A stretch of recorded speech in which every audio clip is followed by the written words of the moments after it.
Hello, ladies and gentlemen. You're still rolling in. Today Hello. is June 18th. Hello. Let's get everybody in here. We'll get started. My friend from the future. I'm coming to you from the future. Yep. Here from the future.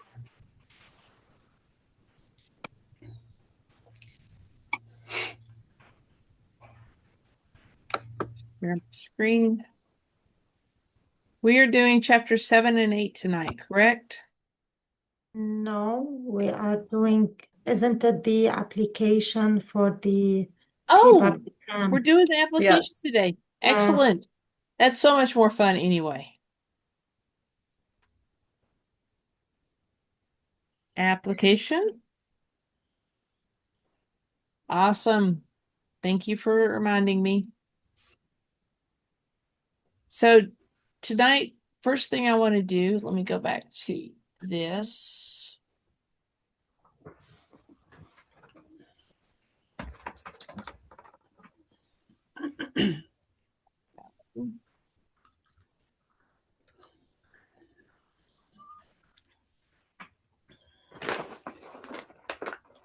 Just in case you don't know why we're doing this now, I'm going to show you here. So the IIBA, first of all, welcome everybody. I'm sorry, I'm jumping right into it, right? The IIBA has a promotion going on right now. So you can save $50 if you pay your application fee this month. So here's the deal. The application fee is normally $145, and this month, for at least for Region 1, which most of y'all are in Region 1, which is first world countries, it's only $95. So it's going to save you $50. You don't need a code or anything like that. It's just get in there and pay it. So here's the timeline. You pay it, and from that point, you have a year to turn in your application. From the time your application is approved, you have a year to take your test. So paying this fee now does not mean anything except you've paid the fee and you got 2 years to be able to take the test in the long run. Um, I figure if I can save you $50, and if your company will pay for it, that's even better, right? So let's go into how to fill out the application once you've paid the fee, because you don't get access to the application online until you actually paid the fee. So let's open that up. This document is in the Slack channel, in the shared documents. If you can go ahead and open that up now, that way if you need to, you can make notes on it. No, it's not. It's not. No, Well, I couldn't what find. kind of dirty dog promised something and didn't deliver? Let's go in here and check.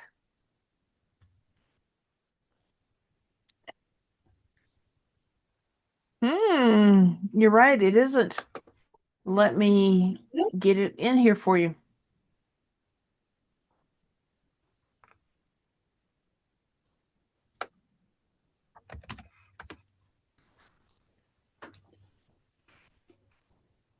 Why are you doing that? I said to upload this file.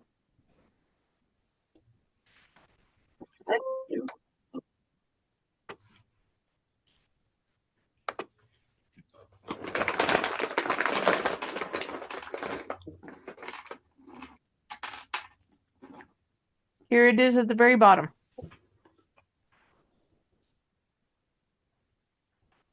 I Okay. want you to open it to be sure you're able to open it.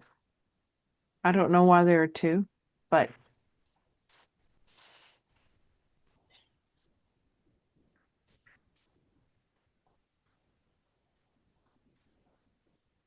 is Okay. anybody able to get it open?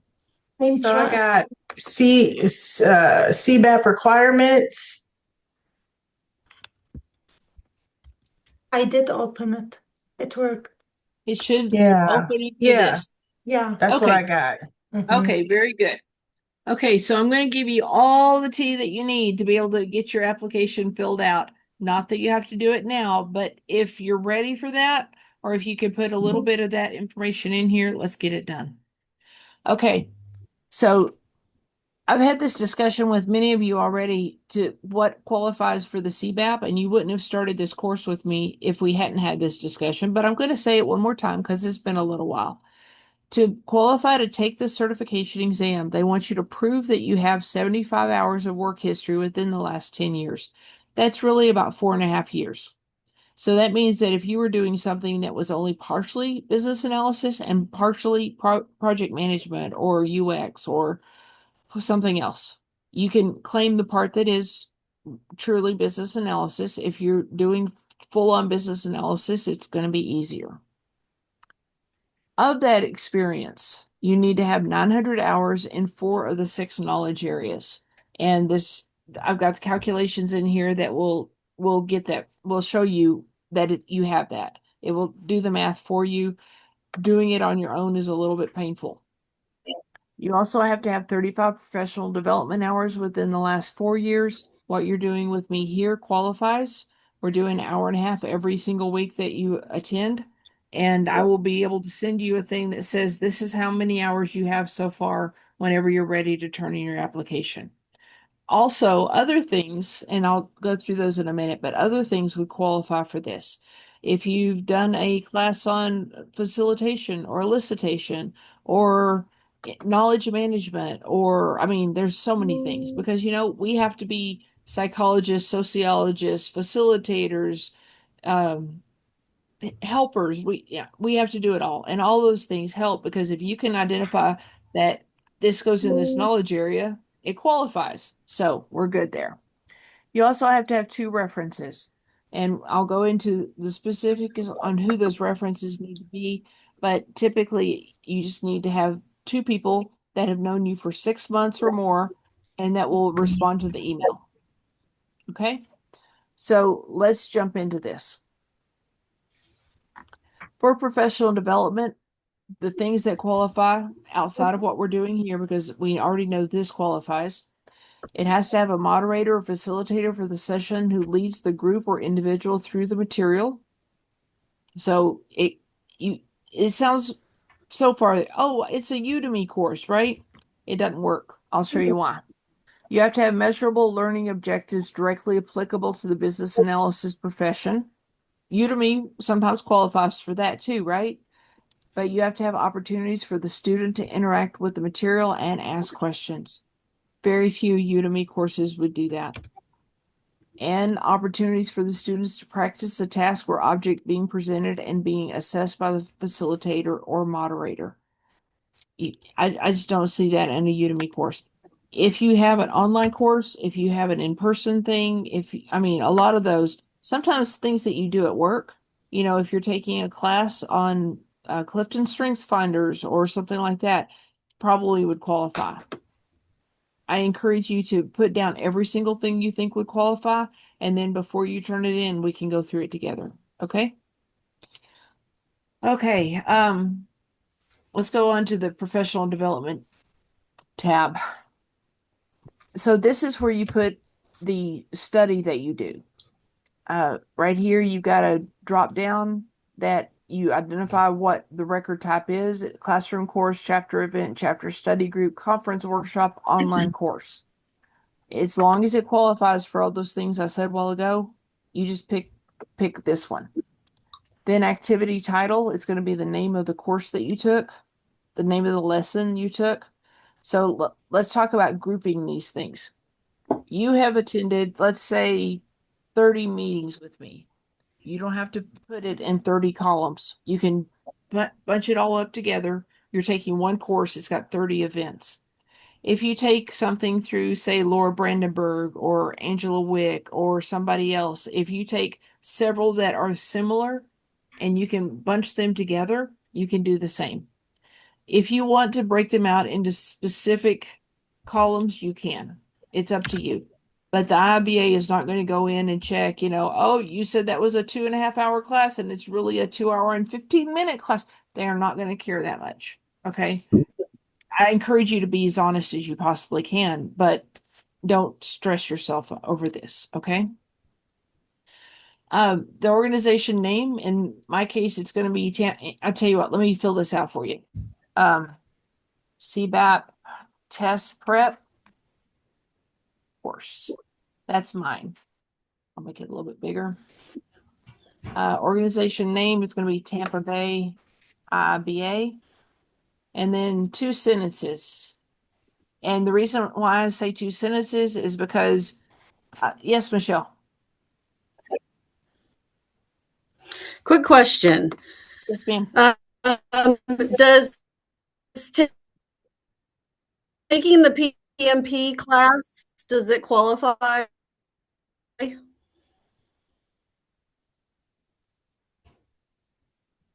So I'm going to say yes.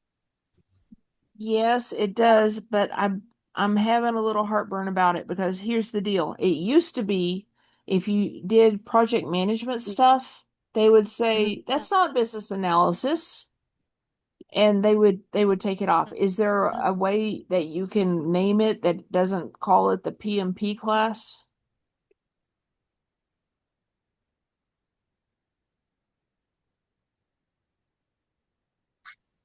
Michelle, you've frozen. I don't know if you can hear us. Mhm. I can hear you. Okay. I I mean, I don't know. I can look back to see what it was called, but I'm pretty sure it was PMP. Now, it did have some agile in there. Okay. Okay. So here's the deal. If you I mean, took the PMP class for the purpose of understanding the project management role and thought about it from the business analysis perspective, that would be cool, right? Um, yeah. and the PMBOK now has all the agile stuff on it, so you do that. So if I were describing that, and I'm going to call it PMP knowledge, and I'm assuming PMI put it on PMI Kansas City. Actually, it was at Johnson County Community College. Okay. I used to teach there, so I know that place. Okay, so if I were to do it, I would do it this way. Um,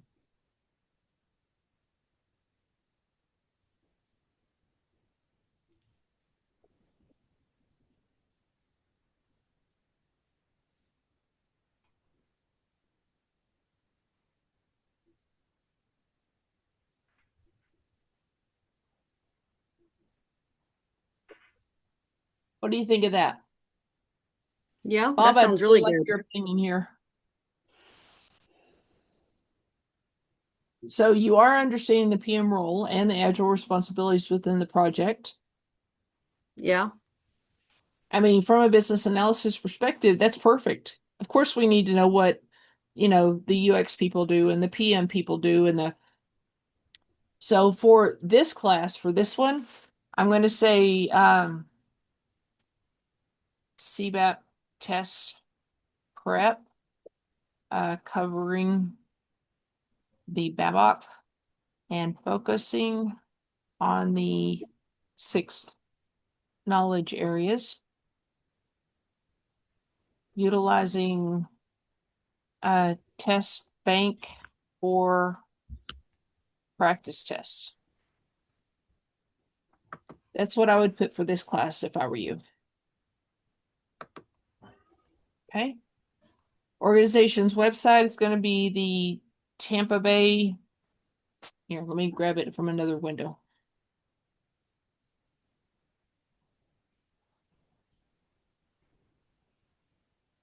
This way you get the HTTP and everything in it. And I'm going to drop this in the chat for you.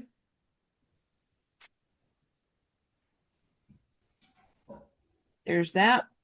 And I'm going to copy all this and drop it in the chat for you too.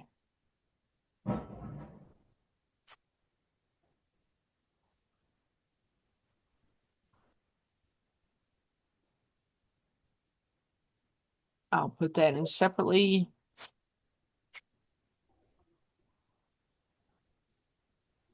Okay, that's in the chat, and my phone number, I'm going to drop it in the chat so it's not on the recording because, that would just be silly.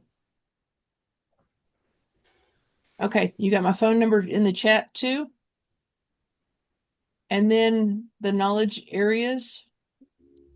Yes, we did knowledge area 1, knowledge area 2, knowledge area 3, knowledge area 4, knowledge area 5, and knowledge area 6.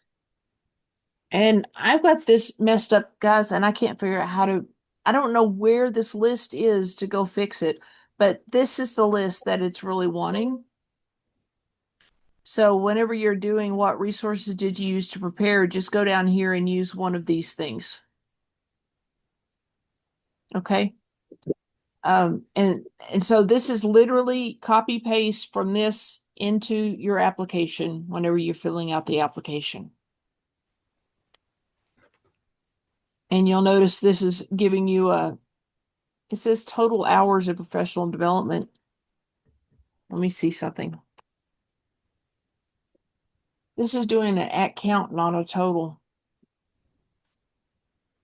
Well, put in your hours here, and I'm sure you know how to do this thing.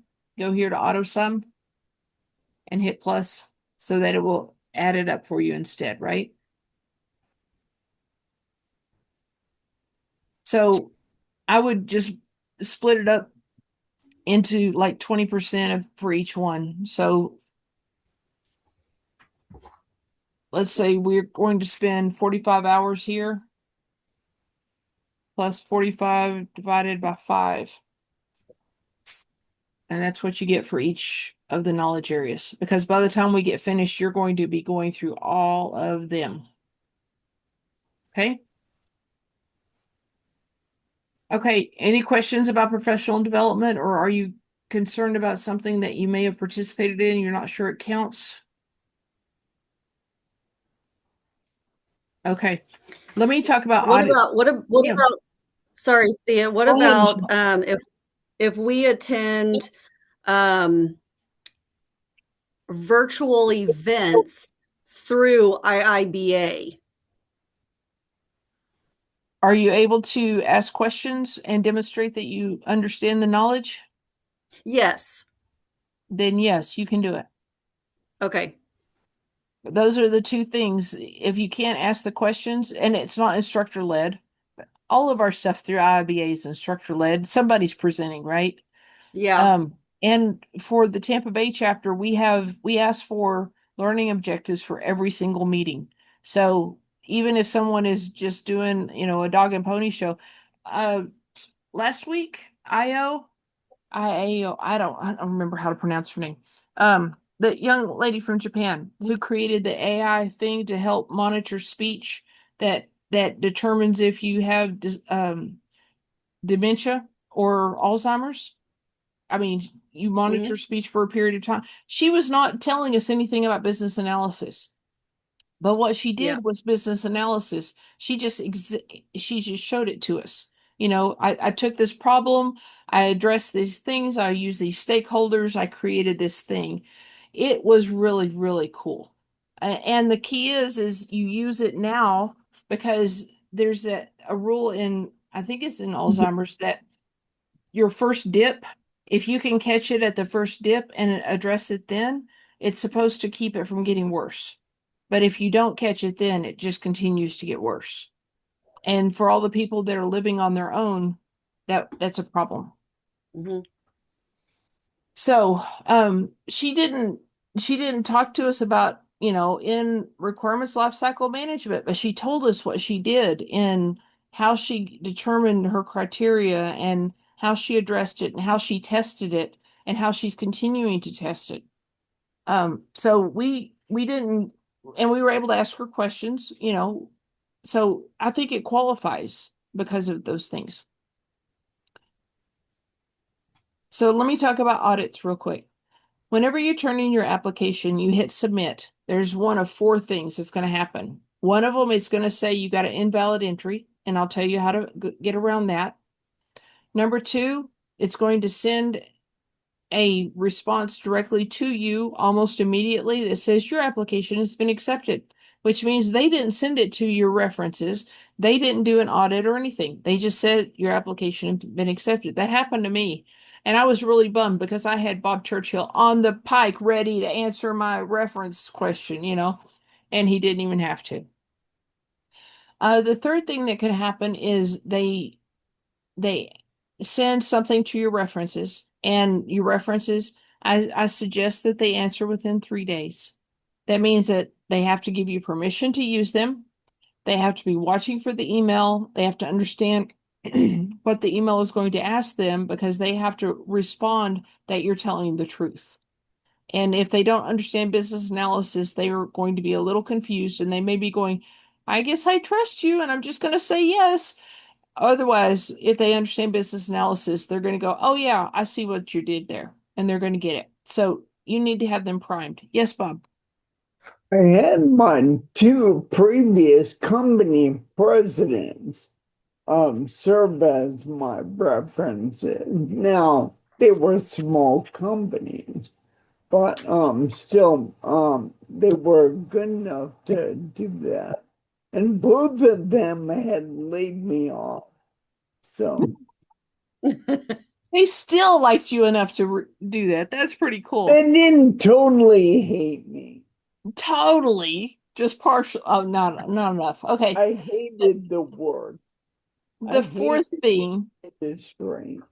They the were fourth all thing right. that could possibly happen is they do a full audit, which means not only do they send stuff to your references, they're going to check every date. They're going to check everything. They're going to call the people at the companies that you worked for. They're going to investigate all of your professional development. But here's the deal. I have not heard anybody having this happen in years. I honestly don't think the IIBA is doing it anymore, but I can't tell you they're not doing it. It's just I don't hear about it anymore. Yes, Katya. Thea, I completed a certificate at University of Toronto, business analysis. So it's more than 100 hours. But my question, do I put every course separately or because I have a certificate of it? So do I combine it in one professional development? Can you, if you put it all together, can you say, I'm going to split it up into the 6 knowledge areas evenly? Do they all have the same thing? I kind of doubt it. No, not Question. it's yeah. Go. Let me jump in. Sorry.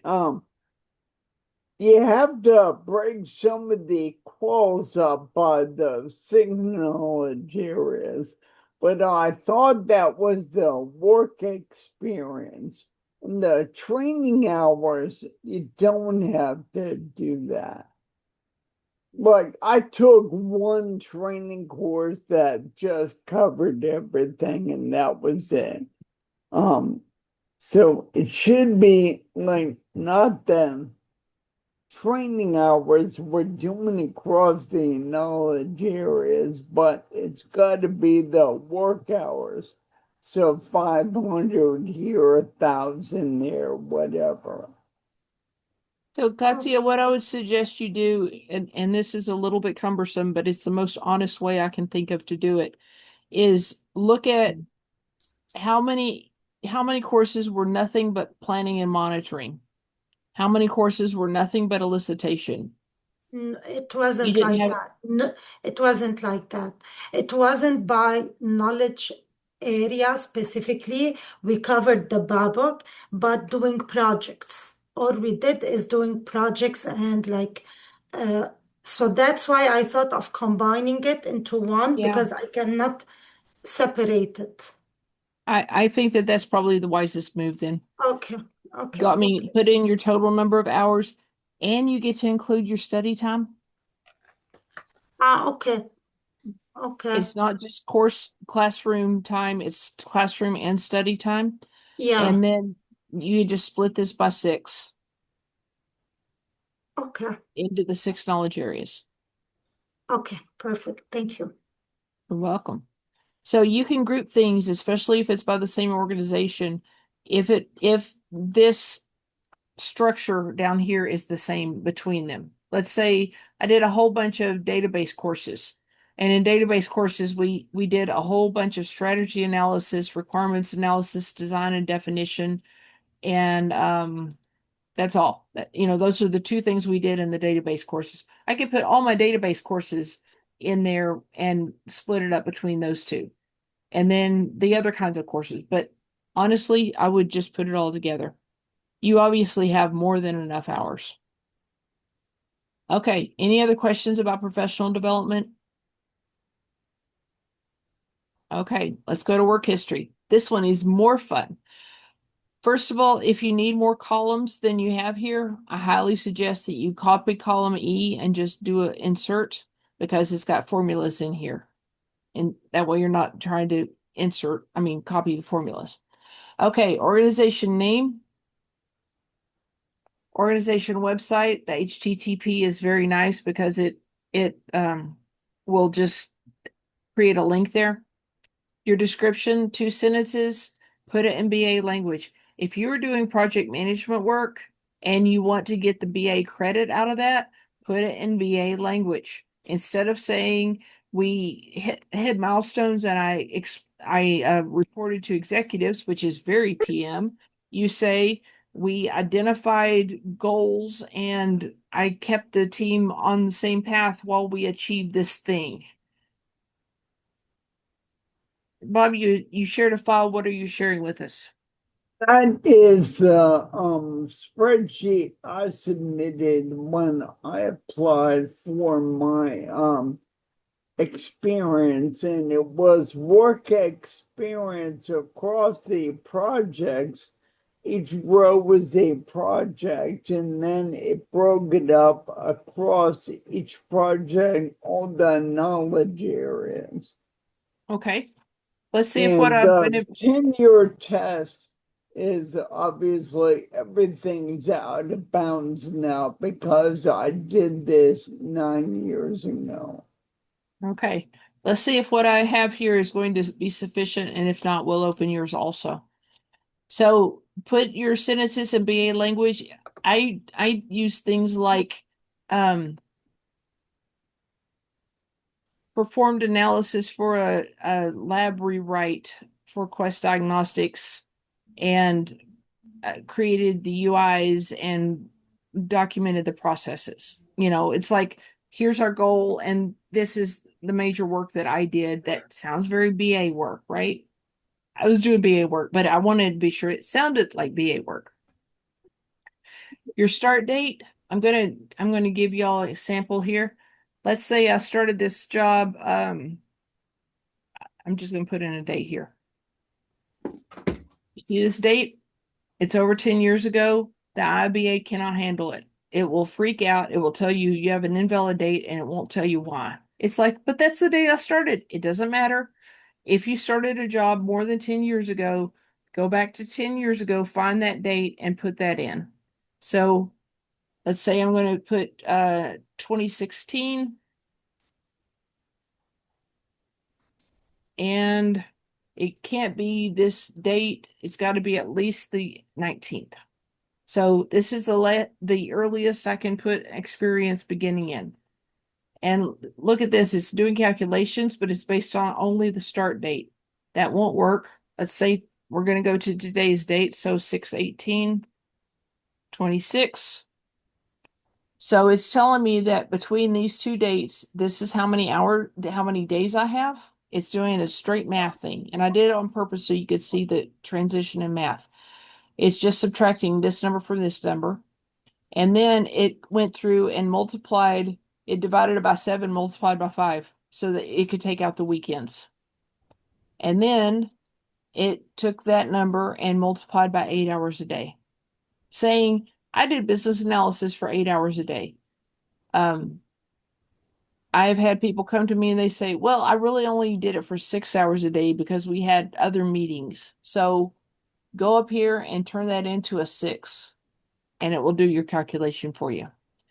I've had people come to me and say, wait a minute, what about my vacation time and stuff like that? If you want to do that, I've got 10 years of experience here. I'm going to take 400 hours for 40 hours times 10 of vacation time out and another 10 hours of sick time. You make this as specific as you want to, but you need to have this number represent your total number of hours for this job for business analysis work. Does that make sense? Any questions so far? Okay, now we're going to go down into the knowledge areas. Let's see if I can shrink this just a little bit. Okay, so this is your number of hours you have, and now you're going to say, because this job was the same kind of work all the time, I can say I used 10% of my time doing planning and monitoring. I did 25% of my time doing elicitation. I did 10% of my time here, and you're guessing. I've had people go back to their timesheets and try to figure all this out, guys. It makes you crazy, and IIBA does not care that much. So get in your percentages for each of these things. And oh, 10,000, 1,000 doesn't work there. Okay. So you get down here to the bottom, you want this number to be 100 because it's adding up your percentages. So you got to go back. Okay, I'm going to turn this into 10 instead. I've got 100, but you know, percentages and real numbers don't always agree. This is telling you you got one number too much. I'm going to change this from 2045 to 2046, and you want this number to be 0. That means you've used all your hours, you've allocated them to the different knowledge areas. Be as honest and accurate as you can be. But this is in the last 10 years. How many of us remember what we did 2 years ago, much less 10 years ago? You do the best you can. Okay, any questions on putting in just one company? If you need to, you can put in a company and say, you know, I changed jobs halfway through and the allocation to the different knowledge areas changed. You know, it went from this to this structure. You can split it up, and it can be the same company, and you just put in your dates for the different roles that you had. I had a job at Hallmark that I spent 4 days a week being a business analyst and 1 day a week being an administrator of a handheld POS system and getting those programmed and sent out to the different Hallmark stores. Is a very different role. So for that, I did this. Instead of doing days without weekends, I multiplied it by 4 instead of 5. And then I did the same thing for this one. Instead of 5, I did 1.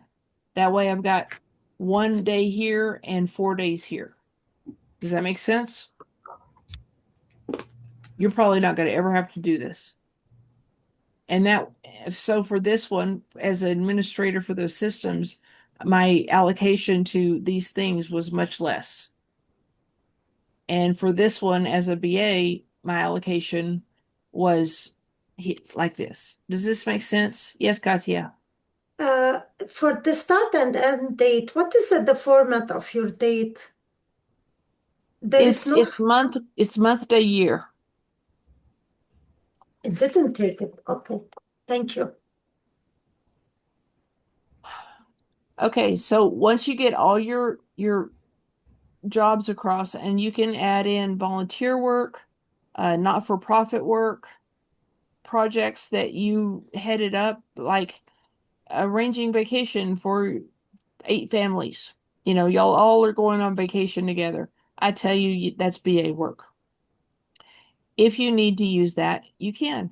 If you don't need to, if you have plenty of professional experience, you don't have to use anymore. I do encourage you to always, for professional development and for work history, put in at least 10% more than you need. That way, if they come back and they say, well, that sounds a little bit too much like project management. And again, I haven't heard them do that in years. It's probably been 7 years ago that I heard them doing something like that. But just in case, put in 10% more, at least for each one. And then let's scroll over here to the right. Knowledge areas, the total hours in knowledge area in column K. You can see how many total hours you have, and you need to be sure you got at least 4 of these that say 900 hours. If you don't, you need to go back and either add another job that that gives you 900 hours, but you probably all have plenty of hours. So you got to get your 900 hours over here in 4 different knowledge areas. Okay, questions so far? Yes, Michelle. Okay, so what if is it going to be looked upon if, let's say, you have a 3-month gap where maybe you weren't working and then picked it back up? They Like, for don't care. example, okay, they don't care about that. Nope. They're Okay. not going to look and say, oh, you've worked consistently for the last 10 years. They're going to say, hey, you got a job. Good job. Um, if you have a gap, just it's a gap. Okay. Okay. So you validate that you have the right number of hours to qualify for the test. The next one is the references, professional references. They need to be 2 individuals. They can be the same individuals that you cited over here. I'm sorry, let me go back to work history. Right in here, if they do audit, this is the person that they're going to call. It can be somebody who was your boss. It can be a coworker. It can be a customer inside or outside your organization, or anybody who can say you were working at that organization and you started this date and you ended on this date. I did not know the phone number for people that I worked with 5 years ago. First of all, if I had ever known it, I didn't know it now. Secondly, I don't know that they would have given it to me because we used email. We were in person every day before COVID. Do the best you can, but they've got to have either the email or the phone number to be able to reach these people. Try to do their official spelling, not their nickname. And for some of these people, on some of these, I put their their LinkedIn profile. It's like, if you want to reach them, here's the way to reach them, is the best I had. Yes, Michelle. Another one. I'm sorry. No, I'm not upset at questions at all. Please. Okay, so when we're talking about the contact name, email, and phone, do you put the person at the contracting firm that got you the job? Because I was a contractor for 2 different jobs through the same contracting firm. So can I put that person that I worked with, or do I have to put someone within the organizations that I worked with? It doesn't matter. Whoever's Okay. going to answer the call and be able to say with some surety, yes, you did work at that company for that place at that time. Okay, thank you. You're welcome. Yes, Bob. Think it's probably better to get references from within inside the organizations you were actually serving because they have the subject matter expertise. But I would also trust the to say, okay, whoever put you in there, that's good enough. Some of the contracting companies that I worked for were much more responsive and responsible than the people that I worked with. It's like, well, that wasn't their job to track me. It was the contracting company. And they're the ones who had all my paperwork. They had all my records. The people that I worked for, KPMG or whomever, they they knew that I worked for them, but they didn't have all the records like the contracting company. Okay. For your references, they need to be somebody who's a CBAP or a CCBA. They need to be a career manager. They can be an internal or external client, past or present. One of those things. So guess what? I've known you for 6 months. We're good. Most of the people in this classroom have known you for 6 months. If you don't have anybody else, pick somebody that you know that's known you for 6 months that has some kind of one of these criteria.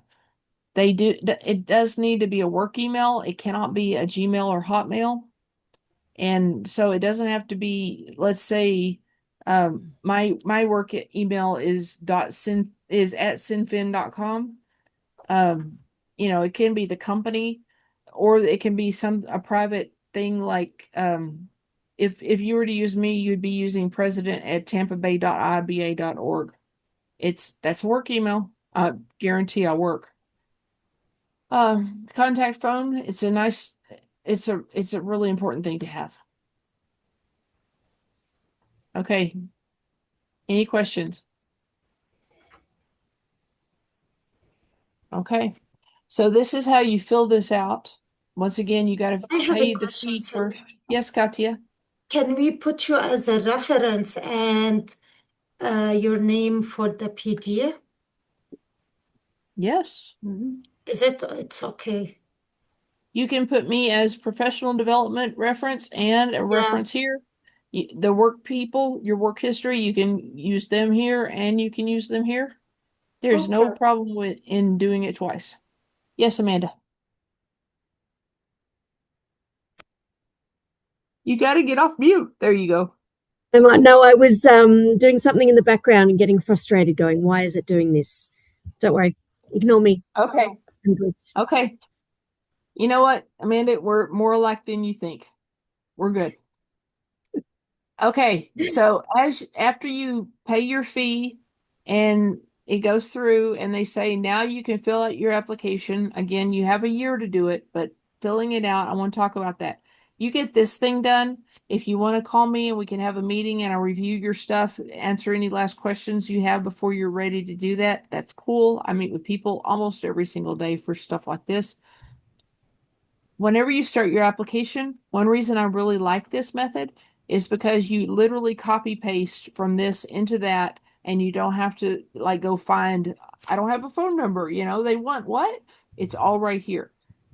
Whenever you start your application, let's say you start your first company, company XYZ, this is what I did, this is where I was. Oh, I'm distracted. I've got to go step away and do something. As long as you come back within 10 days, you can finish that record. If you step away for 10 days, it's going to freeze that record and you can't finish it. And then you got to contact the IIBA and have them unfreeze it, and it's a pain. It's just easier to sit down and get them all in. Once you get them all in, walk through it. Be sure that none of your dates begin before the time period that it's allowed, because it will give you invalid date. None of your dates end after the date that you're entering it in. For instance, I had a student in one of my other classes. She says, I'm not going to finish this class for 2 more weeks, and I just want to go ahead and get it put in. Well, she's putting a future date in as the end date. It doesn't like that. It wants today's date only. That's why we wait till we're close to the end before you actually do this. Yes, Amanda. Could you please scroll up a little bit so that I can, where was there was, you were putting in your details and Oh, you want I wasn't this? listening. I'm so sorry. Yes. It's Yeah, okay. I'm just, Let me put this in the chat for you. oh, amazing. Thank you. I was going to take a screenshot. It's easier if I do it this way. And I'm going to put my phone Thank number you. in here. Thank you so much. I was trying to deal with a classic BA problem where I've been asked to write requirements for this thing, and now I'm sitting here thinking I'm actually not sure it should be built at all. So I'm dealing with those sorts of stuff this morning. I Thank you. understand. I understand. So you have it in the chat of Great. Thank you. what all this stuff. See, I think I've told you everything that you're going to need to know about this. Yes, Michelle. So Thea, will you go over again what you were just talking about for the dates? Because Yes. I got a little confused when you were talking through that. Okay, so for professional development, it wants all your hours within the last 4 years. Anything before 4 years, they don't want it. So if you put in something that the first date, the start date right here is say 4.5 years ago, Yeah. it can't accept it. It's going to tell you invalid date. So be Okay. sure that this date is not more than 4 years old, and your Okay. end date is not more than whatever date you're submitting the application. And then for work history, the same thing. Your start date can't be more than 10 years old, and your end date cannot be more than the further out than the date you're submitting the application. Does that make sense? Okay. So basically that just let me break it down in my head. That means that we can do our app fee, get that done in June so we get the discount. Yes. Then we can start populating this, but we really can't submit this until after we're done with the class. As long as you've got your 35 hours, you can submit it. You don't have to wait till the end of the class. And I bet you've got 35 hours. Okay. Okay. You don't get any extra credit or bonus or anything by having more than you need. I do suggest you do 10% more just to be safe. But, I have people, I teach a lot, and for professional development, you get 10 times the amount of credit per hour if you're teaching than if you're taking the class. I've got thousands of PDUs, CDUs, whatever you want to call it. I don't need them. They don't care. I just have to have enough. Yes, Katya. Yeah, you will be sharing this copy, the one you filled, correct? You will put it again on Slack. The one that I have on Slack doesn't have all the entries in it. That's why I dropped it into the chat for you. This one. You will drop it in the chat. I dropped this part into the chat so No, you no, no, have no. I mean the full Excel. the whole thing is in Slack. The filled Slack. one. This one. No, Okay, it's not a finished one. It just is like yeah, that's what I meant. The one where you filled it right now, can you drop it? You cannot? Yeah, I guess I could. Let me see if I can open it. Do it. At least drop it in the chat. I did. No, no, no. The Excel file itself, again, the filled Excel with all the tabs where you put like just with the explanation. And do that, and also you have to have the file closed when you drop it in the chat, in the Zoom chat. Ask me how I learned that and when. Okay, I will do that. Okay, remember About that one 20 thing. minutes ago.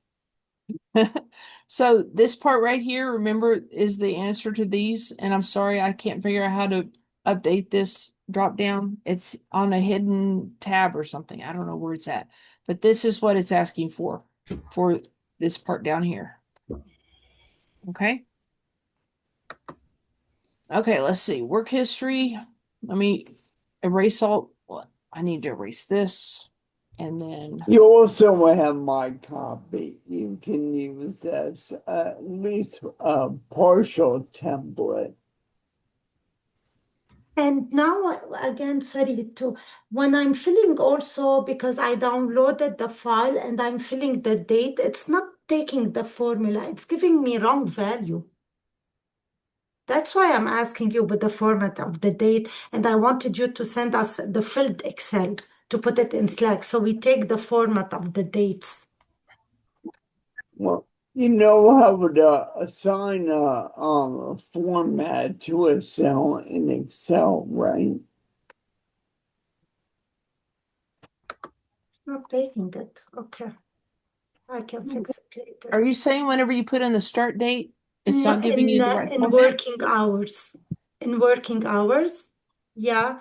If I'm putting, let's say, my start date, my end date, I did put the month and the date and the year. It's not, yeah, I don't see any value. It's giving errors. Okay, let me save this. Let me erase this part. I'm going to save it, and I'm going to drop it into Let me see if I can drop this. You said I got to close this first, Bob? Huh. I was afraid I closed y'all. So sorry. That would have been embarrassing. Okay, let me By open the the chat. way, I didn't use a spreadsheet that had all that automatic hours calculation on it. You don't need that. So that's just a check to make sure you don't do too many in a given period is all that's for. And you should be able to eyeball that. I couldn't. That's why I made this for everybody. Okay. Let me save it again.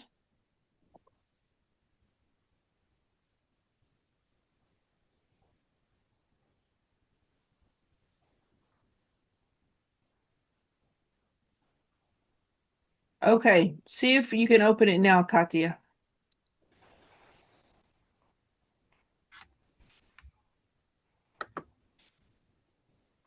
So this is what I saved. So I'm going to download You can it. drop it in the Slack chat too.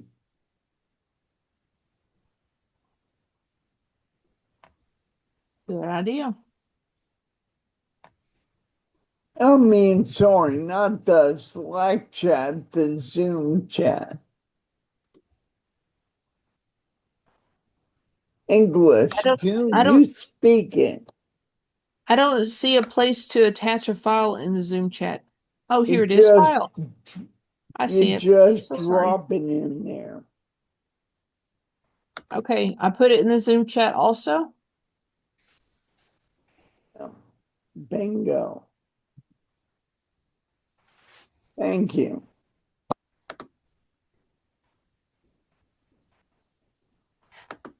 So I'm waiting for somebody to open it and tell me if you're able to get the dates to work properly. And I'm very patient. I'm just setting expectations.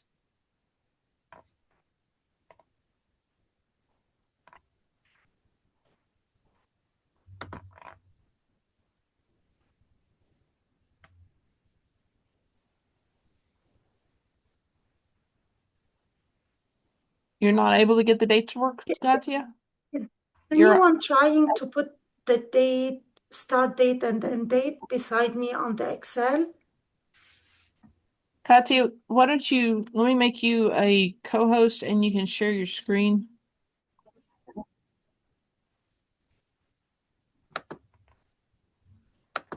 Okay. Please share your screen, Katya. Let's see what's going on.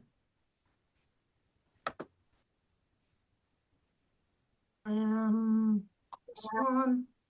Okay, share.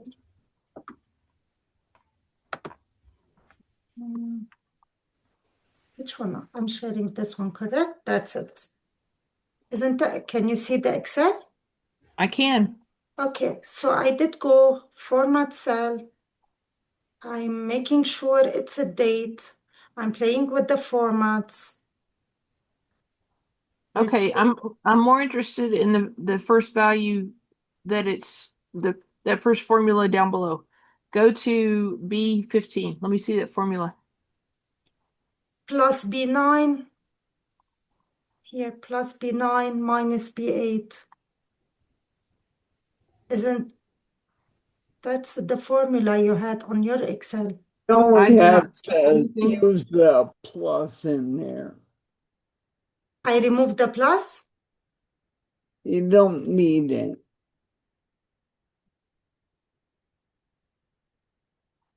It's not working. But That is she so was weird. using the formula, Bob. It's supposed to work. So The she didn't formula, yes. exactly. That's why I'm asking if anyone beside me tried it. Maybe I'm trying to change, like now, maybe I thought the format, because here it's not taking the month at the beginning. So And I'm looking at my formula, it's exactly the same thing. this one, B9 minus B8. and if you go to the format cells, it's the first one. mine is our dates. Yeah. Mine's working. Date is stored internally. I can get mine working, Katya. For a number of days from January 1st, 1990 or something silly. And then, so it should be able to subtract days easily. Yeah, I got mine working. I didn't have to what I did is for my dates, I just put Yeah. in like the first I put 01 02 2025 and then my end date was 12/31/2025. I just did that and then it calculated the Okay. cells in 15, 16, 17. So maybe we have to put O. That shouldn't have I don't, any I don't think bearing on so, it. but that's just what I did. Okay, Weird. I'm asking Copilot. I will fix it. Okay. I can do that later myself. Okay. So I will stop sharing. Do me a favor, just for kicks and giggles. Go into C8 and say equals B8.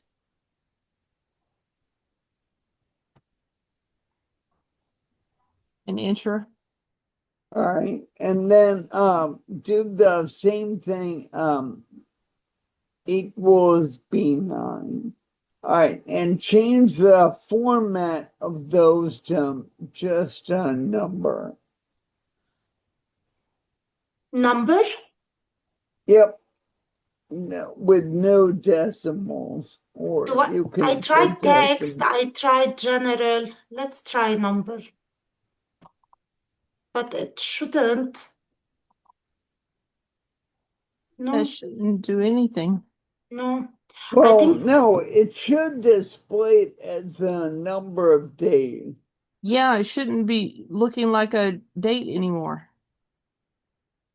Katya, when was the last time you updated your Microsoft Excel? right now, because it's my company, I just logged in.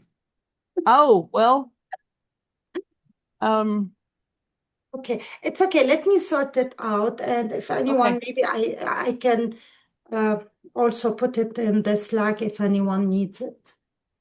Okay, okay, that'll work. Thank you, Katya. you're welcome. Is anybody else having the same kind of problem? Venice, Tosin, Jennifer, are y'all able to do it okay? No, I'm able to do just fine. Well, I'm not even doing it right now just because I don't have my laptop with me. Sorry. Okay. Sorry, Venice. Jennifer, are you able to do it? On my laptop either. Okay. Michelle, are you able to do it? Are you getting Yes, ma'am. I was able to put in some dates and get the calculations and everything. I didn't have any issues. okay? Okay. Katya, you could also do a copy and paste values instead of using the equals in column C. Katya, I would think that it's something going on with your Excel, not the file itself. I think so. I think so because everyone is being able to use it. Let me see. I've had to have my Excel installed multiple times because I do these huge spreadsheets and I do conditional formatting and colors and make it all fancy, and then my Excel basically has a nervous breakdown, and so they have to reinstall it for me. Because I'm bougie. It's what I keep telling myself at least. Okay. I will do it. I will try it out. Okay. Okay. Thank you. You're welcome.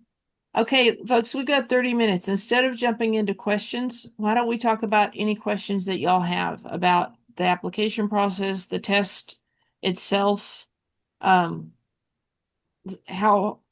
is hard for you in studying, what is working really well for you? Let's start with the application. Do you have any questions about it? You good with it? I adore it that you've got the ability to save $50 now, and then you got 2 years to take the test. Don't miss that cutoff on getting the application in 1 year, but theoretically you're going to get your application in once we get through our class. And if you get it done by the end of this year, it'll head all that off. I'd rather you attacked it sooner rather than later. If you let You're all this lie for 2 years, you're toast. you're never going to know more than you do at the end of this class. I mean, you can study all you want, but at some point your brain just starts tying up into knots. I've seen it happen. People cry because it's like I spent 5 extra months studying and I could have taken it whenever we finished. And it's like I say it, nobody listens. Well, some people listen. Y'all are going to be the smart ones that listen. Yes, Katia.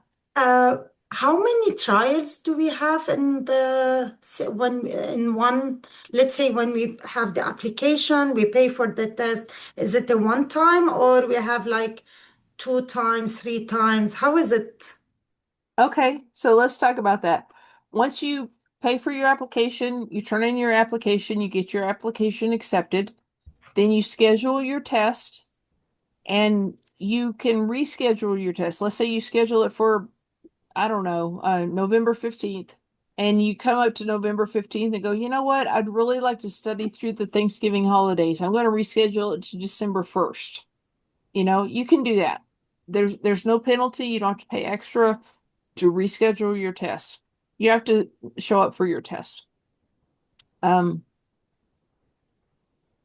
have one chance to take your test and pass it. One If chance. if you don't pass it, this is what you do is if you submit your exam and like 2 minutes later this little thing that comes up, it either says you passed or you didn't pass. If you don't pass, this is what you do. At least this is what I did because I didn't pass the first time. I got test anxiety and all kinds of jazz. I went to my truck and I wrote down all the stuff I had problems with because it was fresh, right?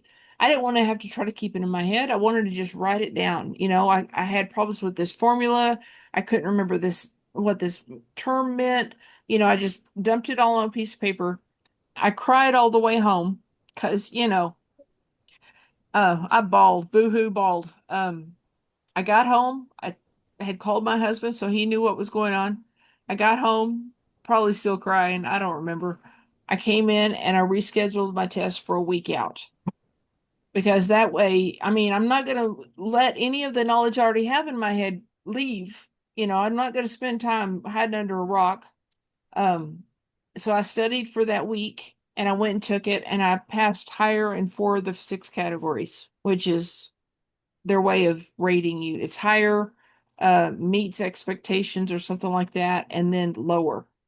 Those are your 3 options. So you can take it as many times as you want. You don't have to have a certain waiting period between taking it. The fee for retaking it is $100 cheaper than it is for you to take it the first time. I think it's $285 instead of $385 or something like that. But I expect that you're going to pass it the first time. Yep. Hopefully. Happy thoughts. Hopefully. Yeah, Mostly positivity. get your patootie in there and do it. Yeah. Yeah. To be honest, if you go in and you take it, you gain so much understanding of what the test is like, what the UI is going to look like. The UI looks very much like what we're doing, except it's a little cleaner looking. You know what it's like to sit at the table. You know what it's like to sit there for hours. You will get tired of sitting there and you will have to stop and shake, stretch your neck and, just let yourself relax for a few minutes before you get back into it. It's 3.5 hours. I mean, think about it. That's a long time. And as we get a little deeper, y'all are going to start taking these longer tests so that you can start building up your endurance. Okay.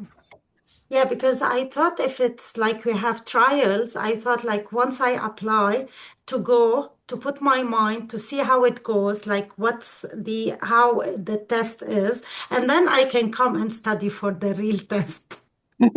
Well, okay, so you have a couple of options. First of all, I always recommend that maybe a month before you take your test, you go ahead and get it scheduled and go and visit that place. And they're going to say, you can't go back there, but they've got a big window where they can see back there and you can stand right there and say, I'm just taking the test in a month. I just wanted to see where I could be sitting and kind of envision it, get acclimated a little bit.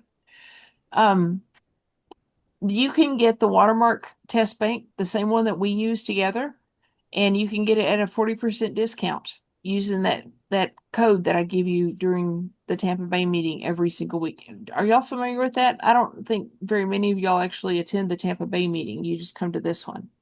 Are you familiar with the code? Okay. I Yeah. have it in my phone, I think. I'm not surprised, but here it I have is. it. I used it already, so I have Watermark. That's it. Oh, So yeah. this is the code, Tampa 21.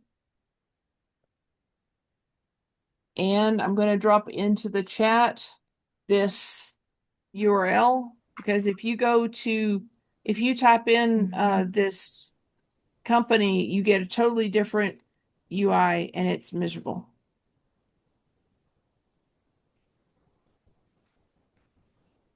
There you go. This is my So new thing to do at work when I don't have anything to do. yeah. Yeah. So whenever you first get to this, I think it's going to take you here. Yeah. So this is your first screen, and you're going to say, I'm talking about a CBAP, and you put in your email address, you create a password, and you hit subscribe. You just hit subscribe. So you put in the CBAP and then you hit subscribe. You put in your information here. How did you learn about this exam? And if other, provide details and then continue.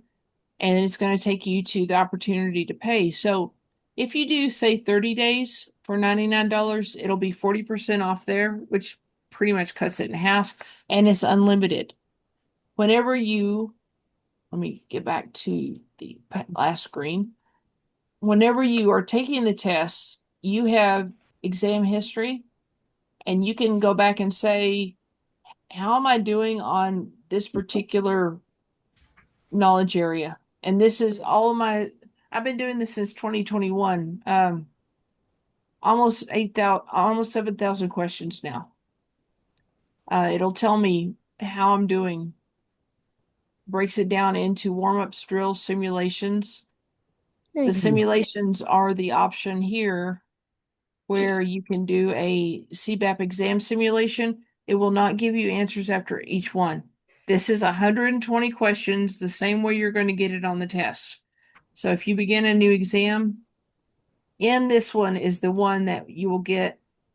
I'm going to just scroll forward until I get to one. Like this. This is what I mean whenever I call them essay questions. You don't have to write an essay, you're reading an essay. So it's giving you all this information. And then case questions. You got four questions based upon that situation. And you're going to see these at the very beginning of the exam. And I swear they put them at the beginning of the exam because it intimidates people.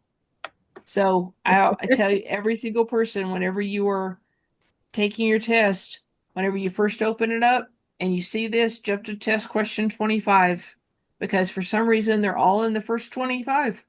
So just jump to 25 and do the easy questions. The ones that are more like this, and gain your confidence. And then whenever you finish with all those, you can go back and do these harder ones, these more complicated ones. Because there's a bunch of stuff in here that it's not even part of the question. It's just scenario. Bob is a man with brown hair and he's excited about his new project. And it's like, that has nothing to do with the question, but it's going to be in this kind of stuff. And Okay. what, Thea, what is the like percentage that you have to get to pass? They don't publish that. And Oh, it's a sliding scale based upon who's taking the test in the last, say, 6 weeks. My belief is that you need a 75, which is okay. pretty darn low. Yeah. I have other people that tell me that their belief is more like a 65. Oh, I figure if you can get a 78 on all your knowledge areas, you're going to pass the test easily. And remember, watermark is harder than the actual test. The actual test is really more pure scenarios and then using the concepts that we learned using the watermark questions. They're more fair.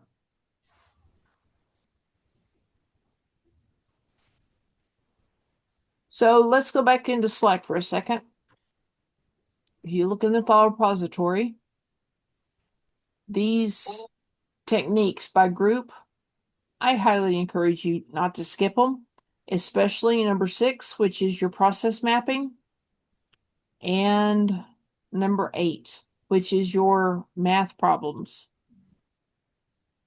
Also, this word problems here and your requirements and designs. If you only did 4, please do those.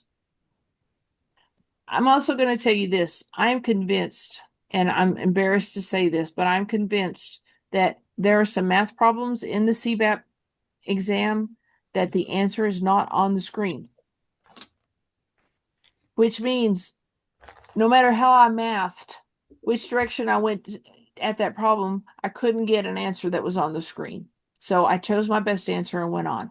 I do not want you to get to that situation and start spiraling that you don't know something. Just know it's possible you're just gonna get them wrong. I don't know how to raise the flag to somebody to say, y'all gotta check this. But you need to learn things like understand what the concept of return on investment means, how to do the math for that. The concept of how to pay for something over a period of 3 years. How to get it to pay for itself. There's just stuff like that, and that's why I created these for you. Okay. Any questions on taking the test, filling out the application, sitting for the test, all that jazz? Have I told you about on the day of the test, do these things? no. Okay. I'm going to spend 10 minutes, then I'm going to let you go a whole 5 minutes early. On the day of the test, take a protein bar or something that sustains you and eat it in your car before you get out of the car. Then go into some place and use the bathroom. I went into the office complex next door to it. That way you don't have to have that stress on your mind. Whenever you go in to the testing area, they will take all of your personal possessions and put them in a bag. They will then lock the bag. They will give you the bag back. So you have your possessions, you just can't access them. And they will keep the key. I just hung the bag. It had a strap on it over the back of my chair. And so I had it. I just couldn't get to it. So my phone, my keys, my water bottle, all that jazz. I encourage you not to take food in with you because it'll be in a bag. You do need to have a government issued ID, and that name on your government issue ID needs to be the same as your IIBA membership name. If you are a female and you change your last name and it's not the same, they will have problems. They might not be able to overcome those problems, and they might not be able to let you take the test. So be sure it's the same.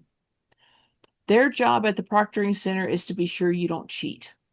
Not that you would cheat, it's their job is to be sure that you don't cheat. So they're going to do some things. They're going to examine your clothing. I went in, I was told that the testing center was sometimes cold. So I wore a hoodie over my t-shirt so that I could, take care of, I didn't want to be cold. I already knew I was going to have nerves. So they wanted me to open up the pocket that was in the front of my hoodie. They wanted me to shake out the hood that was on it. They wanted me to lift up my sleeves to be sure I didn't have, notes written on my arms and stuff like that. I had to raise up my pant legs to see so they could see that there wasn't anything there. They did not tell me to take off my shoes that they could check inside my shoes, which I think is a problem. They need a BA on that process. After they check you, and they will check to be sure you don't have earbuds in your ears, you don't have anything behind your ear, that your glasses are not smart glasses. They'll check all that stuff, and then they will take out a wand like TSA and go up and down the front of you and the back of you to be sure that you don't have something. The folks that are doing this have the best intentions in mind. They have the goal to be sure people don't cheat. They are not exactly the same, and sometimes they make mistakes. I had one student tell me that they stuck their finger into her ear and touched her, and it freaked her out because she wasn't expecting it. I mean, that's a little invasive, especially if you're not expecting it. So I'm telling you now, they might check you. I had to lift up my hair to be sure I didn't have anything behind my hair. So they want to be sure that you're okay, that all your possessions are in the bag. They've checked you in, that you are the right person. They'll have you sign a form that says that you agree that you're taking in the test there. I encourage you to get all of that done before the time for your test. So show up there in front of them 15 minutes before. They may have a few people in line. So, expect to spend a few minutes there in case they have people in line, because they do all kinds of tests. They do tests for truckers and nurses and everybody else. Okay, so it's time for your test. They're going to walk you around the desk through a door into the room with all these cubicles that had the walls on both sides of them. Probably there's not going to be anybody else in there, but if they are, they spread you apart. They don't put you side by side if they can help it. So I was here, there was somebody else back there, there's somebody else over there. I didn't pay attention to them after that. I knew there were other people that came in. I didn't pay attention to them. That wasn't my job. They will set you down. They will log into your computer to get it up, and it will say CBAP. And then they want you to, I think I signed another form then, and I had to use the number that they gave me and sign in to their screen, and then it said the test could begin. It's important that you do that part before you start writing on the piece of paper that they give you. There's a thing called brain dump that, it's like all the stuff I have remembered, but I don't want to have to keep thinking about. I just write it all down so I can have it over there. People have started writing first. They will take that paper away from you because your test hasn't started. So I like it to go to the testing center because they're responsible for all the technology if something happens. My test said I wasn't supposed to start the test for 7 more hours. That would have been like 11 o'clock at night or something. And it's like, no, that's not right. I was on time. It was the time for me to be there. So I went out and they came in and they did some stuff and they got it fixed. Cool. Whenever you have your test, you got your piece of paper. They give you a writing implement, a pen or a pencil. You got a calculator on screen. You've got to use the mouse to run the calculator because everything is a mouse. I don't think I had a keyboard at all. Then you can start answering your questions. You've got a timer that displays on the screen, so you can tell how much time you have left. So the first thing I did is I said, okay, this is the time I'm beginning. This is the time I have to end. At this point, 15 minutes before I'm going to end, I'm going to go through and just answer everything. If you don't answer a question, it's going to be wrong. If you guess, at least you have a 25% chance of getting it right, even if you don't read it, right? So create your strategy there. You have the option of skipping questions. You have the option of flagging questions, and it will tell you whenever you finish answering all your questions. Yes, Bob. One thing I did is I wrote all the numbers down as I was answering and wrote the letter for the answer and marked whether I thought it was a problem or not. Like I put a question mark if I wasn't sure, and maybe I'd go back and revisit that. that allowed me to keep track of how far I made it and what questions I had to go back and revisit. When I got to the end, I had like 20 minutes left, and I said, I'm not going back. I just said the heck with it and submitted.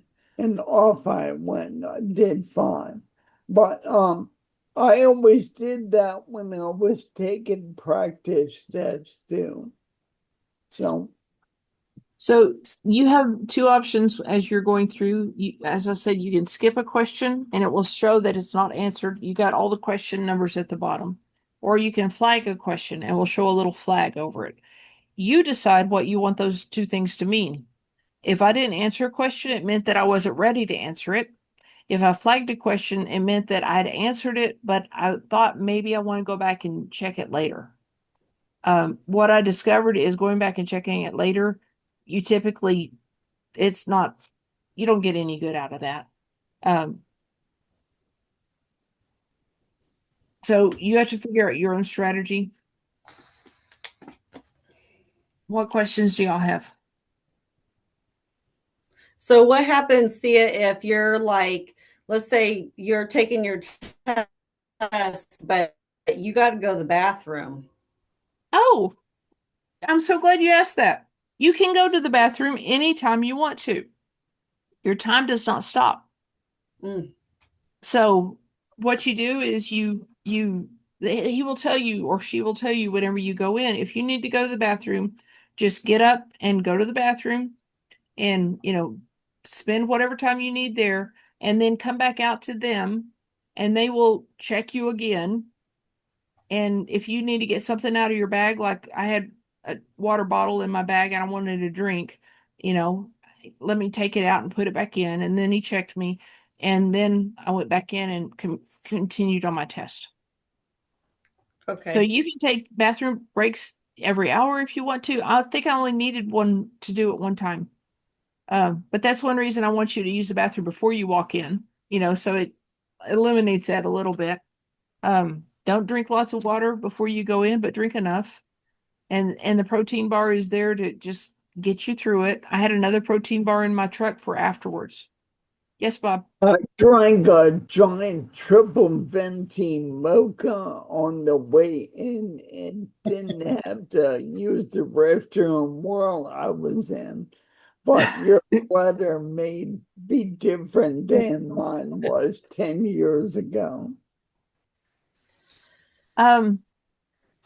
Once you submit your exam, first of all, there's a thing at the top that says you can quit. Don't do that. I mean, people are panicking or they're frustrated and they just want to quit their exam. You can choose quit. Don't do that. Finish your exam and submit it. Even if you don't pass it, you just learned this is what the kind of questions are. This is the format. This is the timing. This is the environment. This is what I have to go through. You are so much ahead than you were whenever you first walked in. So submit your exam and then you just sit there for, I swear, the longest 30 seconds of your life. And then your results will show in the middle of your screen in font that's too small. Again, they need a BA. And it will either say you passed or you didn't pass or something like that. You will get an email within, say, 2 hours that says, congratulations, you passed, or it will say you didn't pass. And both of them will tell you what your scores are, higher, adequate, whatever, meets expectations, or lower for each of the knowledge areas. I've had people pass the test and get lower in one of the knowledge areas. And then I've had other people that they didn't pass the test and get lower in one of the knowledge areas. So I don't know. But I'll tell you, they don't publish the actual score to aim for. So I suggest you go for 78s in all your knowledge areas. Chapter 7 is the most important because that's 1/3 of your test questions. But we will go back, we'll do chapters 7 and 8 next week and start moving our way and adding the previous knowledge areas as we go. Yes, Bob. You are going to miss some questions. The key is to just do as good as you can, get as many right as you can, and not sweat the detail. So there are some questions, there's going to be some subtle little way they ask the question that might trip you up. Don't worry about it. Get in there, and your knowledge, what I've seen of you guys being able to think your way and reason your way through all this stuff means you should be in great shape. So don't be afraid of it. Don't hold yourself to a standard of perfection. Right. Good enough is good enough for this. Use all the strategies we've talked about. We read the entire question. We read all 4 of the answers. We eliminate one of the answers so that we increase our odds. And then we pick the one that's best according to the BABOK. And then you go on to the next one. Okay? All right. I see several of you are doubting yourself. Cut it out. I see you. Have I talked to y'all about Maslow's theory of hierarchy? Okay, I'm gonna do Maslow's hierarchy of needs. So it's this belief that you are in either the top of the pyramid or the bottom of the pyramid at any point in your life, and you typically will go up and down. The top of the pyramid is the mountaintop experiences. Everything's great. I can learn, I can grow, I can be creative. It's a good time. The bottom of the pyramid is I'm afraid I'm going to lose my job. My mom just got a diagnosis. I'm my ex is bothering me, all those things that life, right? We call that survival mode. And your body is designed to focus on survival more than everything else. It's harder to learn. It's harder to be creative. It's harder to think. It's normal. But what happens is if you start beating yourself up, if you sit there and go, yeah, she's talking to us, but she doesn't mean me. I saw that. She's telling us she believes in us, but she doesn't know me. Okay, but what you're doing to yourself is your brain chemistry just changed. Your body chemistry just changed. You're now less capable of learning than you were before that. You are less capable of having a close relationship than you were before that, because beating yourself up puts you in survival mode. So every time you start wanting to beat yourself up, you got to say, I'm not playing that game and I'm not helping you win. I'm going to do this. That's what we're here for. And we're here for each other too. Okay? So don't get down in the pits if you don't have to. Sometimes you have to. Stay there as long as you need to and then climb your way back up. Okay? All right, ladies and gentlemen, thank you very much for your attention. We'll hit chapter 7 and chapter 8 next week. I know that you're going to study between now and then, and I know that you're going to look at these things that we have in Slack if you haven't, because they're there for your good. All right? I'll see you later. Thank you. Bye, guys. Thank Bye. you. Have a great night. Bye.